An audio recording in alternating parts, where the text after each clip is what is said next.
Okay, that's it. Yep. We're gonna fix that.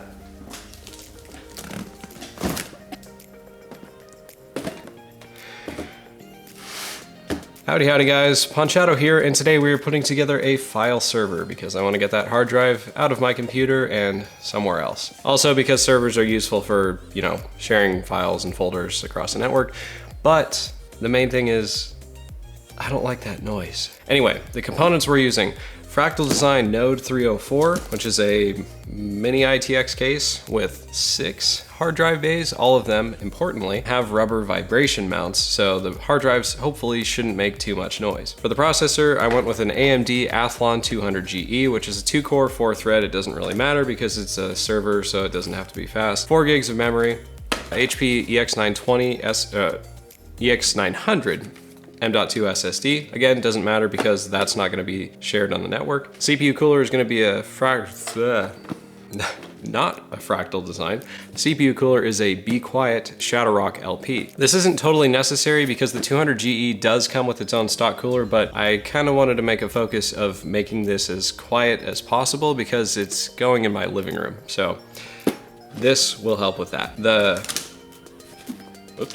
The power supply kindly provided by Seasonic, a Focus SGX 650. Technically, this case can fit ATX power supplies, but it's very tight, especially if you have modular cables. This is a small form factor power supply and fully modular. It's slightly smaller than ATX, and it'll make building in this case quite a bit easier. Oh, and the big thing that I really like about this power supply, and the reason I wanted to use it for this build, is that it has a fanless mode under about 50%. Under 50% load, the fan is completely stopped. So that will also help keep this build quiet, which is important to me. Y-splitter cable for the fans. The Node 304 has 2 intake fans and 1 exhaust fan, and I wanted to have both the intake fans running on the same PWM header on the motherboard, which is an ASRock A320M ITX. Yeah, that's the right. And 2 reasons why I picked this motherboard. First, it's cheap because it doesn't really matter. It's a file server. It's not really doing that much work. But second, it has 2 case fan headers. A lot of mini ITX boards don't. They only have 1. And I wanted to be able to control the intake and exhaust fans separately in this case to make sure that I had positive air pressure so that all the air coming in is coming through a filter, so I don't have to take it out and dust it as often. With it all explained, let's start putting it together. As is customary, the build starts outside of the case. We'll get the motherboard out of its box. Wow, this is small. I've actually never used a mini ITX board before. Dang, that is tiny. It's comically small. I need to do more mini ITX builds. Okay, let's get this SSD in. First step is to carefully open the package so you don't lose that tiny SSD screw, that little guy right there. So because it's a mini ITX board and it's extremely tiny, the M.2 slot is actually on the back right here. Very smart use of space. So the SSD goes into the slots, the screw goes into the hole, gets screwed in. Cool. Next we'll put the memory in. Build order really doesn't matter that much here because none of these components should interfere with the others. Now we'll get the 200GE out. If I can cut this sticker. While this thermal solution included with the 200GE would probably work just fine, I am not too hopeful on its sound performance. So we'll just go ahead and put that guy back. And there it is, the 200GE. Wow, it's really not that impressive. I should benchmark this thing. CPU goes in the slot, line up the little gold triangle with the mark on the socket, put the thing back down, done. Easy breezy. Now we'll do the slightly more complicated process of putting the CPU cooler on. It's been a while since I used the Shadowrock LP, so I can't remember exactly how difficult it is to install. I don't remember it being a bad process though, or maybe it was so horrific that I blocked it from my memory. That was a joke. I actually don't remember how this goes together. I'm gonna go ahead and look at the instructions. I think the AM4 installation was the easy one. So the first step is to put on some thermal paste. The Shadowrock LP does come with thermal paste pre-applied, but I already used it, so I need to add my own. A little dot in the center should suffice. It's a good thing I put the RAM in first because this actually does go over the RAM slot. First step is to put the mounting bar through the middle of the base of the cooler. Next is the fun part of trying to attach the AM4 hook mount things. Very delicate balancing act. There we go. Now we'll do the other one, which is going to be a difficult process because I can't bring the bar out quite as far as I did on the other side. Whoops. I was about to say a naughty word there. Fortunately, I stopped myself because I'm a professional. All right, here we go. This is the one. I can feel it this time. Please work, please work. Yes, yeah, that's in. So now it's just a matter of lining it up with the socket and hooking these things onto the stock hook things. I already got one of these things hooked. Oh boy. Loosen the screw there and hope that I didn't just unthread it. Okay, you see what I'm doing right here, right? That part, that little hook, the silver part. No, don't do that. We'll just put that one back down. That's not a big deal. I need that silver hook to go around the thing screwed into the back plate, and it is difficult to get to on this board. There's a capacitor like right behind it, so I don't want to just jam it in with a screwdriver. As satisfying as that might be, give it a little more space and hope that I didn't just unthread it. That will make me a very sad boy. At this point, probably ruined the thermal paste job, but whatever. Very low power processor, so honestly, I could probably just run this thing dry and it would be okay. Don't do that at home. That's not what you're supposed to do.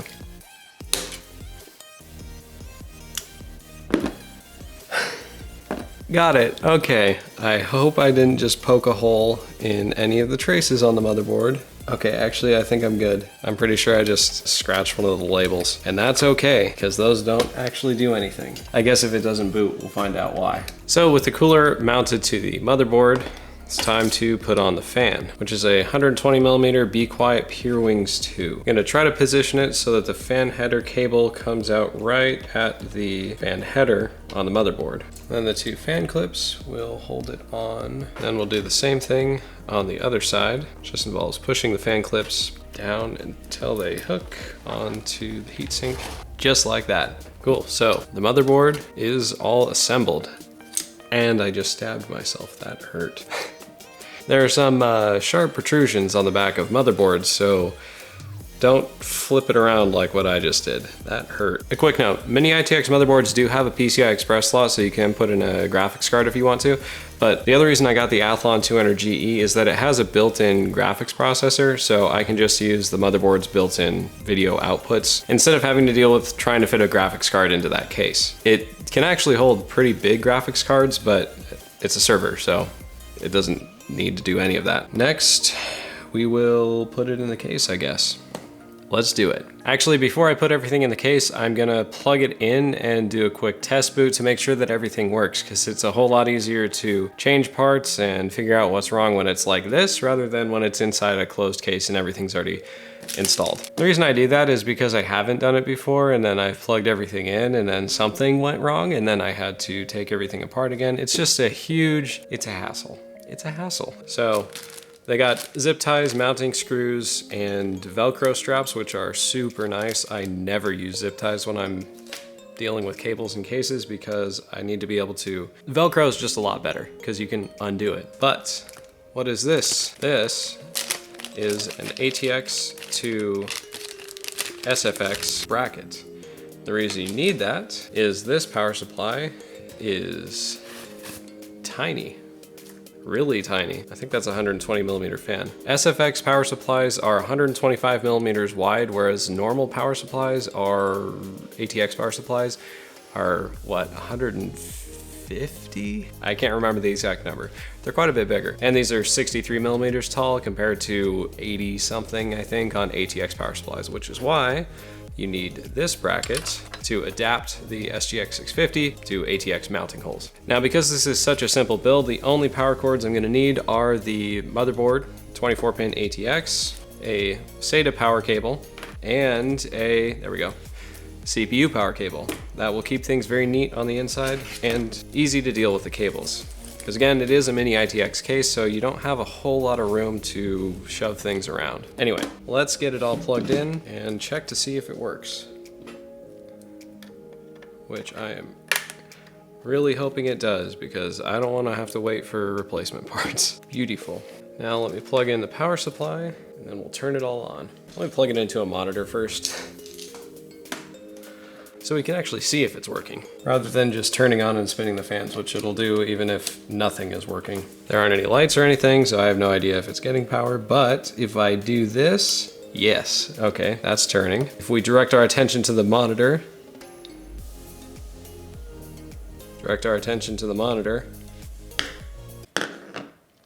don't do this to me. Please don't do this to me. Just give it a sec. It's thinking about it. Probably. Am I missing something? CPU, memory, motherboard. Honestly, it should turn on even without an SSD, but it's not. In case you're wondering what I'm doing with this screwdriver, the power button is just a momentary switch to connect two contacts on the motherboard. And if you short them with a screwdriver or keys or anything, that functions the same as clicking a button. Much faster to do that than hook up an actual button. Why aren't you working? Why are you like this? You know, this motherboard might actually need a BIOS update to use the 200GE because that was released later than the other Ryzen 2000 series processors. I'm gonna try it with a different processor and see what happens. And go through the process of taking it all apart and swapping CPUs. Okay, let's do it. Okay, so after a little bit of troubleshooting, two issues. The first was the memory stick was bad, so I'm gonna have to send that back in, but fortunately I have extras lying around. And the second was this motherboard needed a BIOS update. I forgot the whole thing about Ryzen 2000 series and basically that entire generation. For second generation Ryzen processors to work on first generation motherboards, they require a BIOS update. Now, most motherboards that are on store shelves and in warehouses are probably already updated because this happened like a while ago, but I must have gotten an old one, so I had to put in my Ryzen 3 1200 and update the BIOS really quick. If you don't have a first generation Ryzen processor sitting around, AMD does still offer the BIOS upgrade kit. They'll ship you a, whatever it is, low-end Athlon processor to update your BIOS to whatever you need, and then you send it back to them. They do that for free, so that's still an option. But anyway, it is working. I'm gonna put on the CPU cooler again, and then we'll start working on putting everything in the case. All right, so I got the CPU cooler back on. It's all put together. It's all working. So now we're gonna start working on inside the case. The 304's top panel is what comes off, and it's actually 3 out of the 4 sides. It's held on with 4 thumb screws on the back, and once I have those off, we'll be able to see the inside of the case. And that's what it looks like inside. Now you notice the back doesn't have a power supply mounting location. That's because the power supply is actually mounted internally right here. And there's a leader cable that goes from the back of the case to the power supply mounting location, and this is an internal wire. Now, first, before I start putting anything into the case, I'm going to take it apart a little bit to make it a little easier to work in. First thing I'm gonna do is take out the 3 hard drive trays. They're each held in with 2 thumb screws at the back and 1 regular Phillips head screw at the front. And then they just come right out. The Node 304 does have a built-in fan speed controller with a 3-speed switch on the back, but I'm just gonna take out the header since I'm gonna be plugging all the fans into the motherboard anyway. And now we have a blank case to work in, and we'll start by putting in the motherboard standoffs. It is kind of interesting that they didn't pre-install the motherboard standoffs because it's not like there are multiple ways you can mount a mini ITX system. They do provide a little Phillips head adapter for the standoffs. Now the standoffs are installed, and I'm gonna put the IO shield on the back before I try to put the motherboard in there. Now with that in place, it's time to put the motherboard into the case. That was actually much easier than I expected.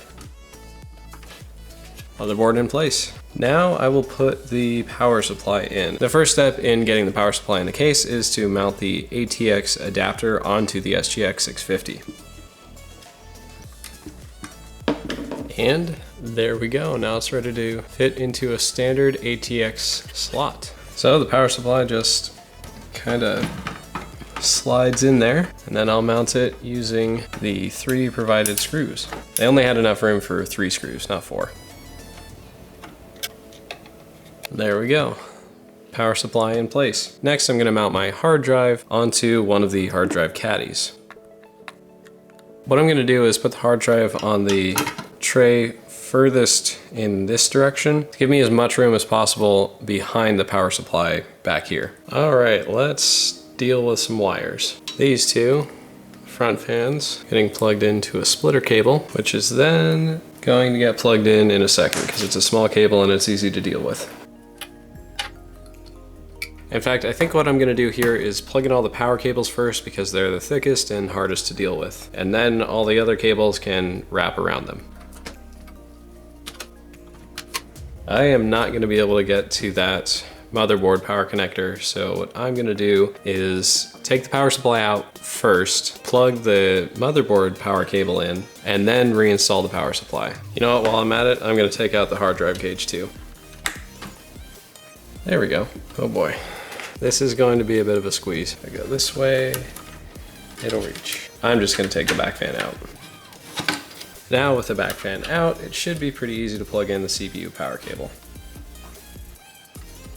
While I'm back here, I'll plug in the internal power supply cable. Now I'll put the back fan back in, and actually what I'll do here is wrap the cable around so that it's just long enough to reach the header.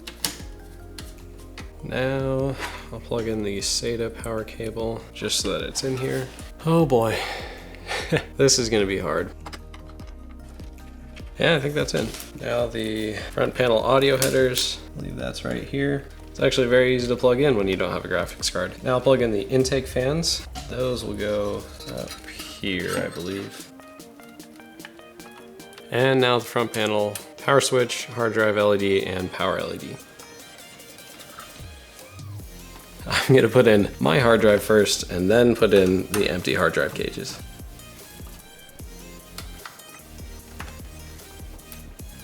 Let's see what happens when I plug it in. Moment of truth. Yes. And now that it's all set up, check that out.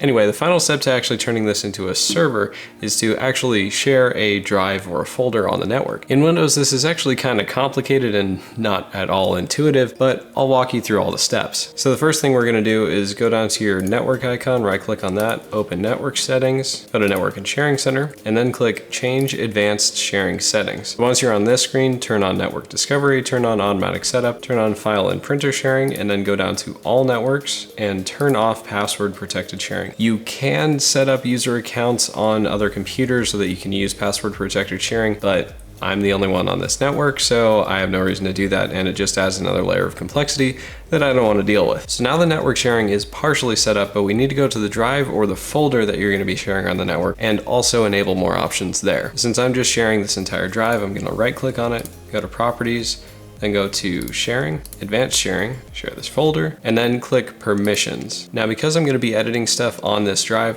I'm gonna enable full control for everyone, which basically means you can read, write, and delete files on the drive. To allow that, click apply, click OK. If you want to set a sharing name, this is where you do it. So now it's shared on the network, but you can't actually write to the drive yet. That has to be taken care of in the NTFS permissions, the file system. Yeah, I know it doesn't make a whole lot of sense, but basically there are two sections of permissions. There are network permissions and then there are file system permissions. And to be able to read and write and delete files, you're gonna have to change permissions on both sides. For that, we'll go to the security tab, click advanced, and then click change permissions, add a principal, select a principal, and then in here, type everyone, check names, and I'm giving it full control. Click OK, click apply. It'll take a second to actually apply those settings to all of the files and folders already in the drive. If your drive is empty or your folder is empty, then you won't have to wait. It can take a while if you have a lot of files. There we go. Now once it's done changing all the file permissions, just click OK and close, and it's set up. So after doing that, I should be able to access that drive and change anything I want on it from any computer on this network, which is exactly how I want it to be set up. And that's it. It's all set up. So after putting this together, really the only thing I would change is I'd probably just use the stock cooler for the 200GE. There's not much reason to use an aftermarket cooler on it because it's only a 35-watt processor, and honestly, running at minimum fan speed, it probably wouldn't be that loud to begin with. But other than that, I think this is going to work out wonderfully. And if you want to build one like this yourself, I'll have a link to all the parts in the description below. Hit subscribe and click the bell icon to get notified of new videos as soon as they're up. So guys, if you like this video, hit the like button. If you want to see more, hit subscribe, and I want to hear from you. Do you have a dedicated home server or just a single PC for everything? Let me know in the comments below. Thanks for watching. I hope I helped. and I'll see you in the next video. SFF? What do they call that? What is the form factor? SFXL. There we go. This is about as good as it's gonna get, and that's fine. I can't read it like that. Thick cable. I suppose I should have figured out what I was gonna do before I started shooting, but I can make it work. All finished. Nice build. Good work, Ponchato.